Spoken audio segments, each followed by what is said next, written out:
Bienvenue, mon nom c'est Denis Fortier. Je vais vous parler de sommeil, vous donner des trucs, des conseils pour mieux dormir. Les conseils et les exercices que je vous donne aujourd'hui ne remplacent pas la consultation ni l'évaluation médicale ni d'un professionnel de la réadaptation. C'est bien important de vous en souvenir. Les textes et les images de ce webinaire sont tirés de C'est normal à votre âge et va prendre l'air.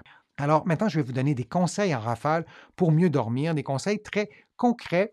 Parlez à votre médecin, parlez à votre pharmacien, votre pharmacienne. On les oublie, les pharmaciens, mais dans un contexte d'insomnie, posez-leur vos questions, demandez-leur, par exemple, s'il n'y aurait pas des médicaments qui pourraient causer de l'insomnie. Et même chose aussi, vous pourriez poser la question aussi à votre médecin. Et là, je ne vous parle pas de médicaments que vous prenez pour dormir. Je vous parle d'interaction entre deux médicaments ou entre plusieurs médicaments qui pourraient avoir pour effet de perturber votre sommeil pour plusieurs raisons, parce que vous devez vous lever pour aller à la toilette, par exemple, mais même dans un contexte, pas dans un contexte où vous vous levez pour aller à la toilette, il pourrait y avoir des interactions entre les médicaments qui font en sorte que vous ne dormez pas bien. Et parfois, vous prenez ces médicaments depuis un certain temps. Souvent, les effets indésirables, on s'attend peut-être à les voir au début lorsque vous commencez à les prendre.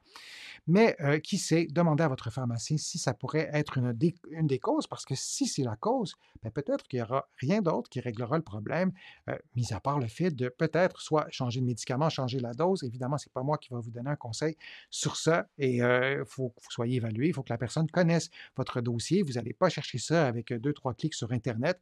Vous demandez à quelqu'un qui connaît, un, votre dossier, deux, quelqu'un qui connaît les médicaments pour avoir son opinion. Pratiquer une activité apaisante, d'écouter de la musique. Là, je vous ai mis des suggestions, faire du tai chi, de l'art-thérapie, de la méditation pleine conscience, de la musicothérapie. Parfois, on a besoin d'avoir une activité, parfois thérapeutique, parce qu'on vit des moments difficiles, on vit une épreuve, parce qu'on sort de l'hôpital et notre sommeil a été perturbé à l'hôpital, parce que c'est bon, peu importe la raison, et les raisons sont très vastes, et peu importe votre âge, que vous soyez dans la vingtaine, peu importe, de pratiquer une activité apaisante. Et là, le mot activité, vous la choisissez, parce que moi, personnellement, faire du tai chi, ça me tenterait un peu moins, mais faire de la méditation pleine conscience, peut-être un peu plus. Alors, choisissez quelque chose qui vous apaise, et ce qui m'apaise moi, ben, peut-être ne vous apaise pas vous, et vice-versa, et c'est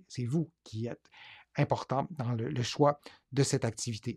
Alors, je vous souhaite de prendre soin de votre sommeil, de mieux dormir et peut-être à une prochaine fois.